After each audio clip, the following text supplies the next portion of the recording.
niyo ang Panginoon.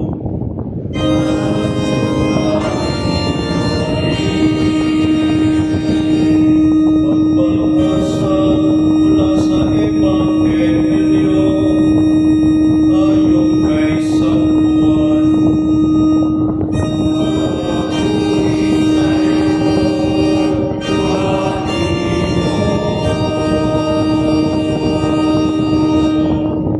Noong panahon iyon, nagpasabi kay Jesus ang mga kapatid na babae ni Lazaro, "Panginoon, ang kaibigan mong minamahal ay may sakit." Ngunit nang marinig ito ni Jesus ay sinabi niya, "Hindi magwawakas sa kamatayan ang sakit na ito." Nangyari ito upang maparagalan ang Diyos at sa pamamagitan nito ay maparagalan ang anak ng Diyos. Mahal ni Jesus ang magkakapatid na Marta, Maria at Lazaro. Ngayon ay pinagaan pa niya ang 2 araw matapos mabalita ang may sakit si Lazaro. Bago sinabi sa kanyang mag-aalaga, "Magbalik tayo sa Judea." Pagdating ni Jesus, nalaman niya 4 na araw nang nakalibing si Lazaro. Nang marinig ni Marta, marating si Jesus, sinalubong niya ito. Ngunit si Maria ay naiwan sa bahay. Sinabi ni Marta, "Panginoon, kung kayo po ay narito, hindi sana namatay ang ating kapatid. Ngunit nalalaman ko kahit kayo ay ibibigay sa inyo ng Diyos ang anumang hingin kailanman." Pinaniniwalaan ba ito? Opo, Panginoon, sabi niya. "Nandaling ako sa inyo, kayo naman ang pagkamatay ni Lazaro." Muling napahimutok si Jesus pagdating sa libingan. Ito ay yungib na natatakpan ng isang bato. "Alisin ninyo ang bato," sabi ni Jesus. Sumagot si Marta, "Panginoon, nangangamoy na po siya ngayon habang naalaw na siya ang patay."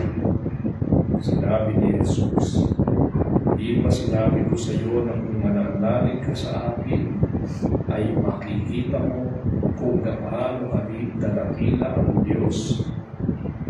At inalis nila ang bato. Tumingala si Jesus at nagwika, "Ama, nagpapasalamat ako sa iyo sapagkat dinlig mo ako. Alam ko lagi mo ako dinilinig. Ngunit sinabi ko ito dahil sa mga taong nasa paligid ko, upang maniwala silang ikaw ang nagsugo sa akin." Pagkasabi nito, sumigaw siya, "Lazaro, lumabas ka." Lumabas na si Lazaro. Kung lumutan ang kayong pag-ibig ng kanyang mga kamay at paa, at namamalot ang panyo ng kanyang mukha. Sinabi ni Jesus sa kanila, "Kalagad ninyo siya at nang makalaya."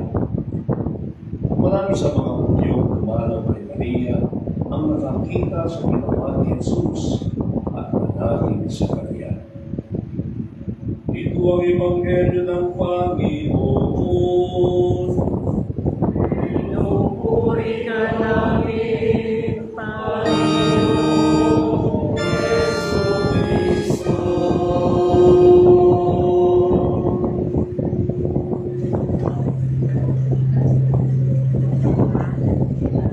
Bispiras na kapistahan, kaya hayaan niyo pong batiin ko po kayo ng Happy Fiesta.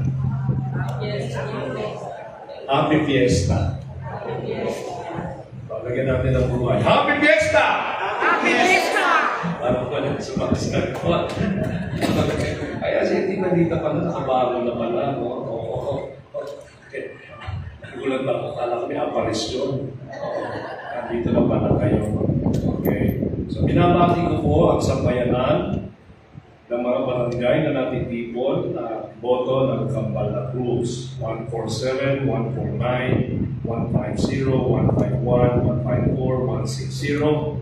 At yung inabutan kong nag-perform dyan sa kalsada, 157, 158, at 149. Happy Fiesta po sa inyong lahat. Happy Fiesta sa ating kuraparo ko, Father Douglas Padong. Maraming salamat sa inyong paanyaya po sa akin. At ganoon din kay DJ Libas, at ating pulong lupon at sambayan ng kapilya ng Kampala Cruz, at ating hermano at hermana na pangatlong taon na ngayon, sila Ginoong Rustico at Lanet Morales, Pina Lanet Morales, at ang punong tagapaglay sa indak sa Kampala Cruz, Eddie Parillo. And of course, ang lahat ng bumubuo ng lupon ng Kampala Cruz at gayon din ng mga lingkod liturhiko ng ating kapilya. Happy Fiesta po muli sa inyong lahat. Alam niyo po, pagdating ko kanina, nung kami hininto sa kabila, no? Anong kalye po ito? Yes, sa kabila. Yuseco. Oh, parang hindi nyo alam. Tatawid lang kayo ng Wandula, nakalimutan na. Yuseco. Actually dapat, pagpunta namin dito, alam kong maaga pa. But hindi ko alam na hindi pa tapos yung mga alay na inda ng bawat barangay sa ating Kampala Cruz. Ang kanilang nato.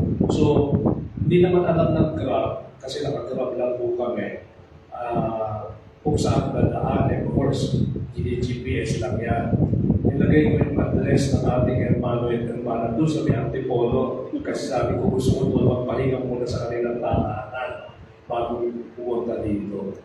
Now, nung tumawag ako, because they're not responding when I send them the share ng ating direction, tumawag ako, nakasagot si Tito Rostico, at sabi niya, dito ka na lang tumulong sa Rahamag ko kasi nandito pa kami at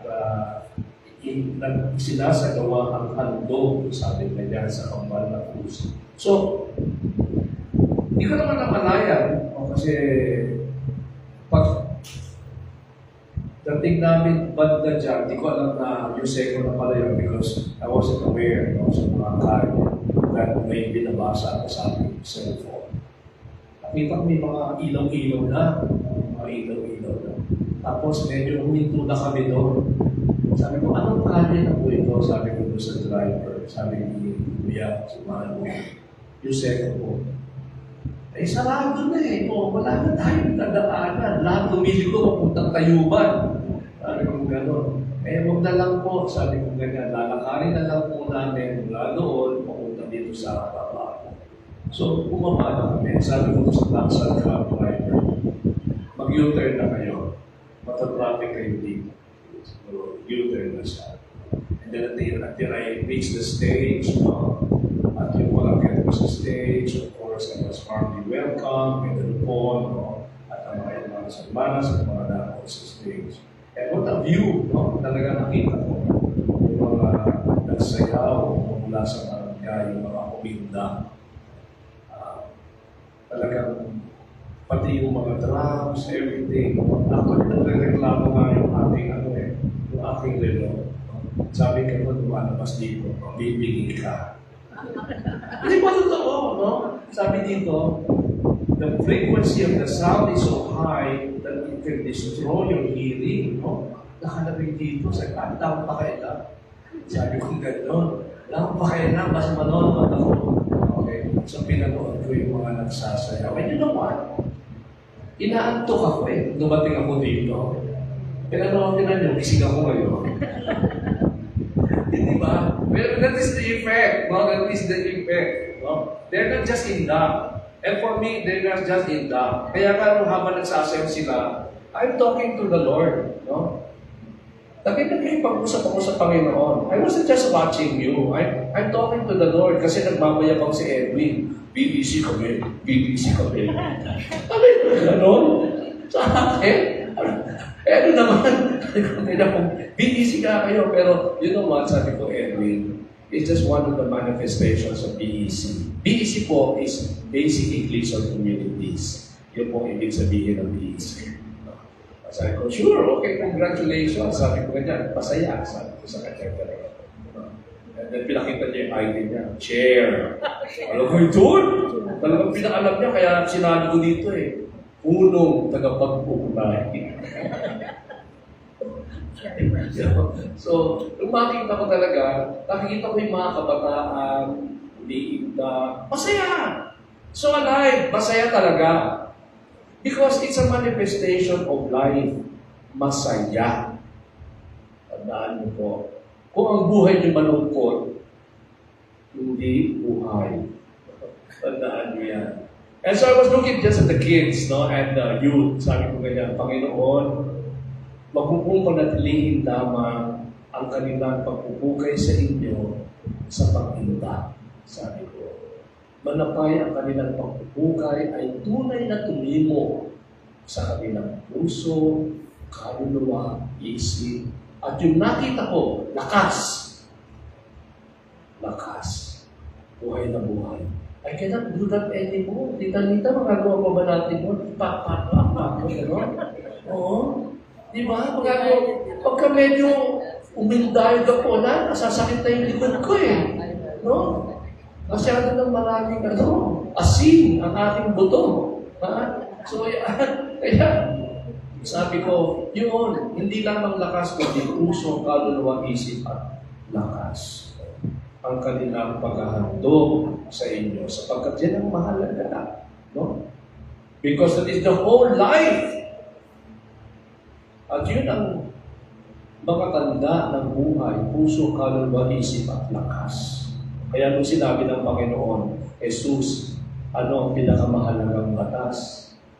Ibigin mo ang Diyos ng buong mong puso, ng buong mong kaluluwa, ng buong mong isip, at ng buong mong lakas. At gayon din, ibigin mo ang iyong kapwa tulad ng iyong pag-ibig sa iyong sarili. Yan. Wonderful. Now, sa ating pagbasa ngayon, bilang paghahanda sa pagpasok natin sa Semana Santa, ang pagbasa ay nagpapahayag na ang Diyos ay hindi lamang Diyos natin, no? Sa ating mga panalangin, kundi siya ang Diyos ng ating buhay at siya ang may hawak ng buhay at kamatayan. Tandaan natin. Kaya maging ang kamatayan ay sumusunod sa Kanya, sumusuko sa Kanya, nagpapailalim sa Kanya. Huwag manatili para sa atin na ang ating kamatayan ay katapusan. Kaya nga ang salita ng Panginoon dito, natutulog lamang siya in the longer version ng ating pagbasa ngayon. Maikli lang po yung binasa ko ngayon, 2 pahina, kasi kung babasahin ko po yung malakanong version, 4 pages. No? Baka hindi na po ako mag-homily sa inyo. Babalik ako doon. Agad, kasi naubos na yung oras. But what is the movement of our reading today in the Gospel?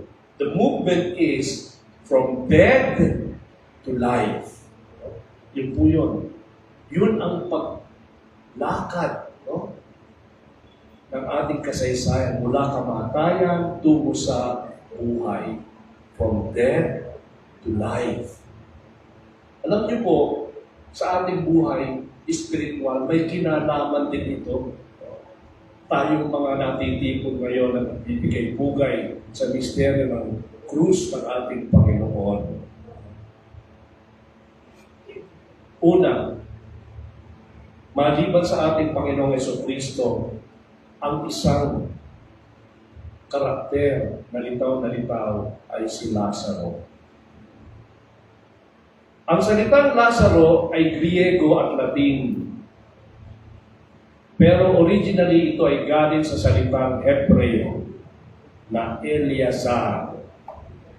Ang ibig sabihin ay tinulungan ng Diyos. And that's basically the overarching theme of the movement from death to life. Tinulungan ng Panginoon. Kaya maganda yung pangalan ng Lazaro.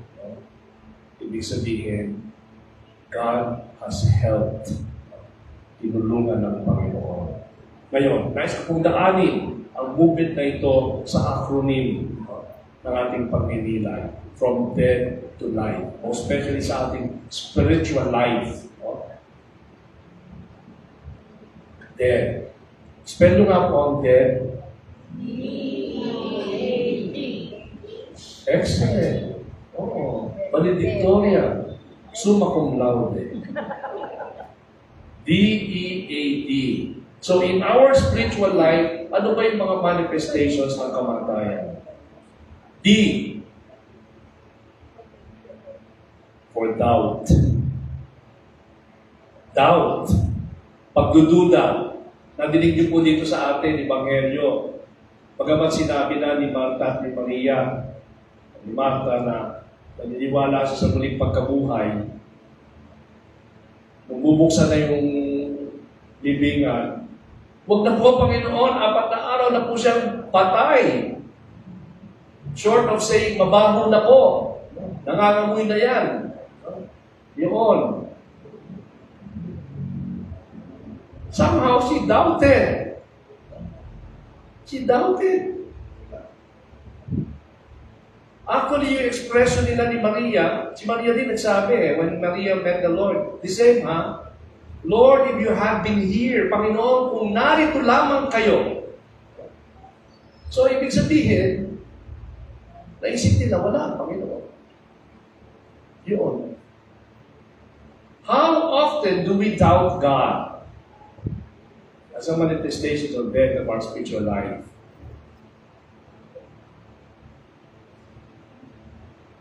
Punta tayo sa simbahan, magdadasal tayo, bago tayo lumabas, nadinig kaya ako ng Diyos? Nadinig kaya niya ako? Yun. I mean, you know, it's a human factor. But that's an expression of death in our life, doubt. D for doubt, E. E for endings. Mga pagtatapos sa ating buhay, situations that seem final. Broken relationships. Tinutukan nyo na, tapos na, naghiwalay na tayo, ayaw na magkita.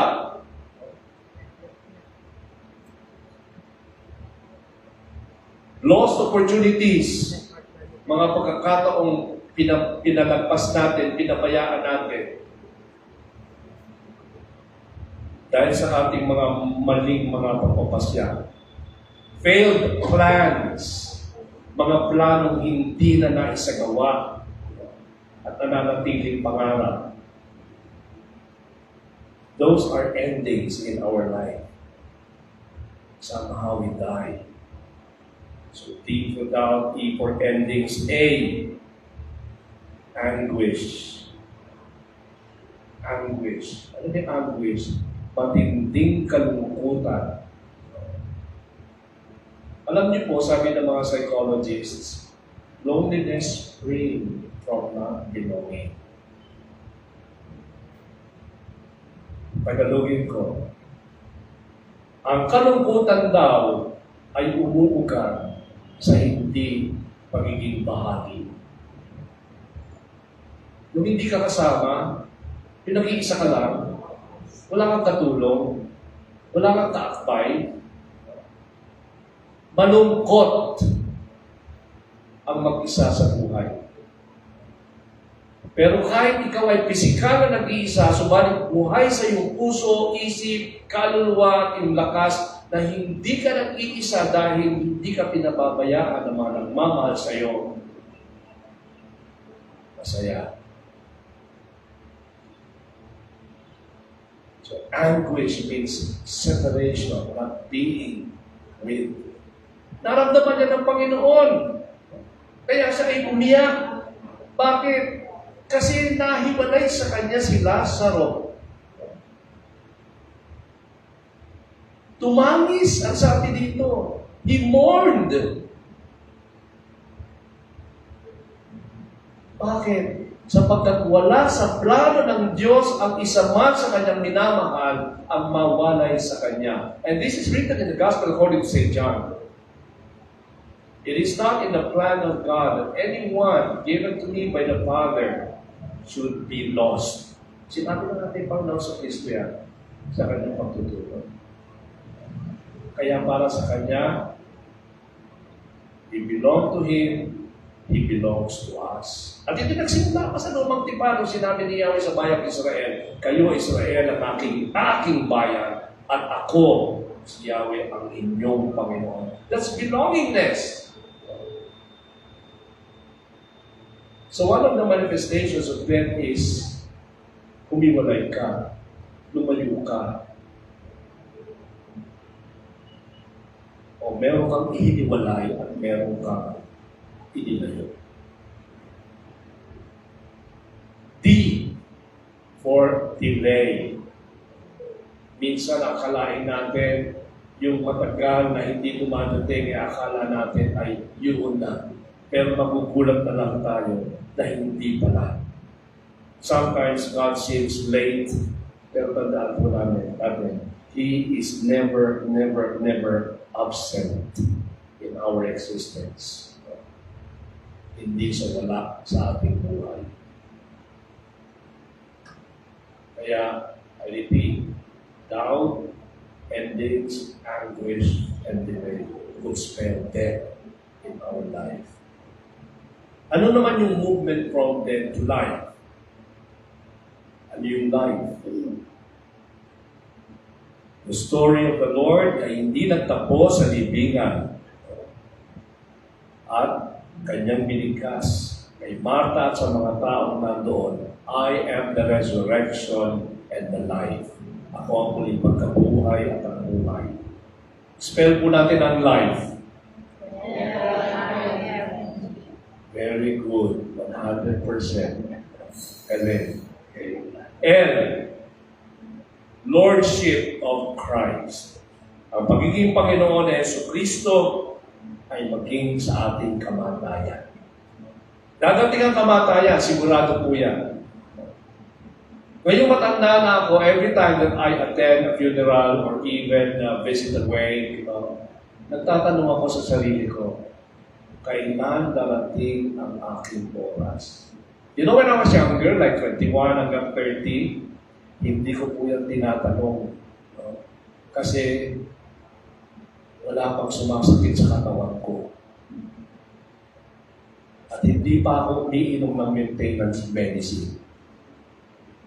Maintenance medicine, pag hindi mo tinig, no? Parang yung nangyari sa akin, nagutan ako sa buwang. No?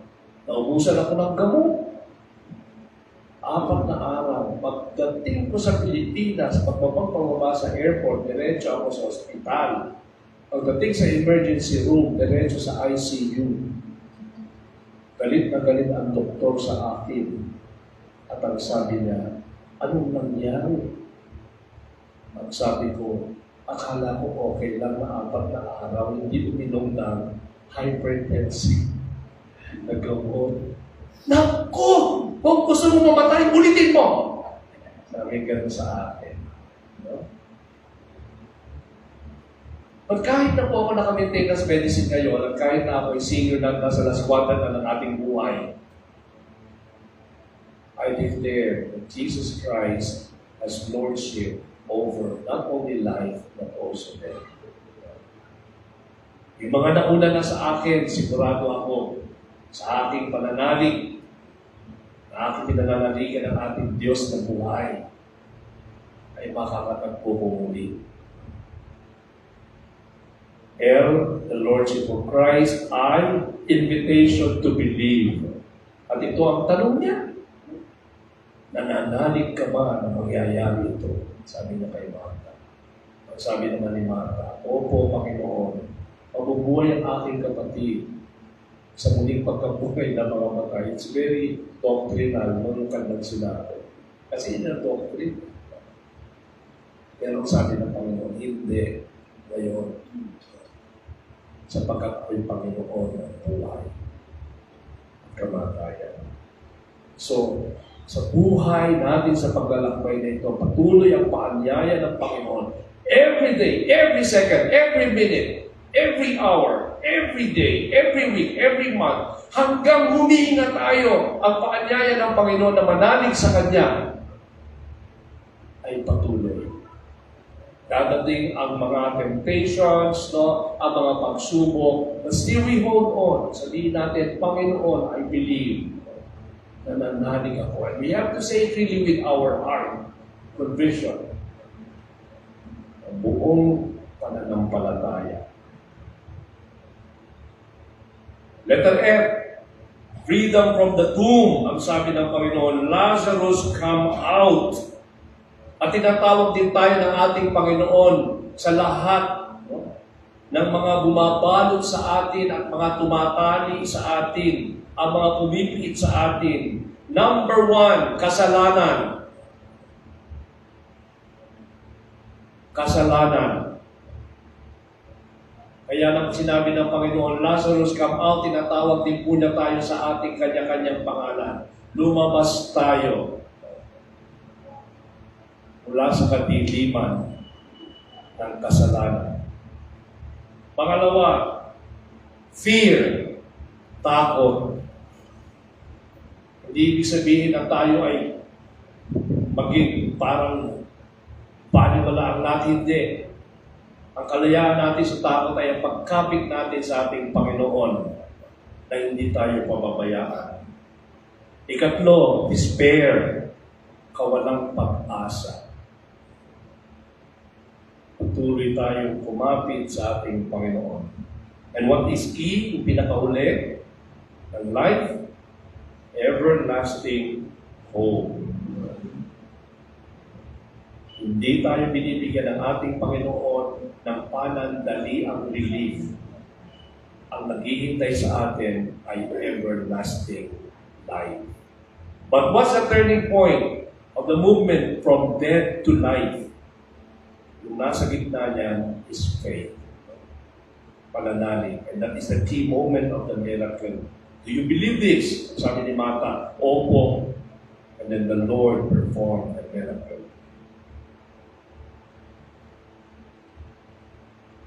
Tatandaan ba natin, nung bumalik siya sa kanyang sariling bayan at ayaw manalig sa kanya ang mga tao, hindi siya nag-perform ng miracle, hindi dahil sa hindi niya kaya. Kaya-kaya niya. Hindi siya nag-perform ng miracle dahil nirespeto niya ang desisyon ng mga taong ayaw manalig sa kanya. It's just the same. If we want mercy from the Lord, we have to beg for it and ask for it, not just request. Ang sino mang hindi humihingi ng kapatawaran ay hindi bibigyan ito. Tandaan po yan. At yun po ang ibig sabihin ng contrition. Sapagkat napapanood doon ang pagtanggap, ang pagkakamali, pagsisisi, at resolusyon ng pagbabagong buhay. Kaya kung hindi ka hihingi ng kapatawaran, hindi ito ibibigay sa iyo. So let us not presume salvation because the Lord respects our decision. So what is the message for us today as we celebrate Kambal na Cruz Fiesta? All of us, pag na po natin itanggi, carry with us inside something that is there. A dream, a relationship, or a part of our faith. Patay.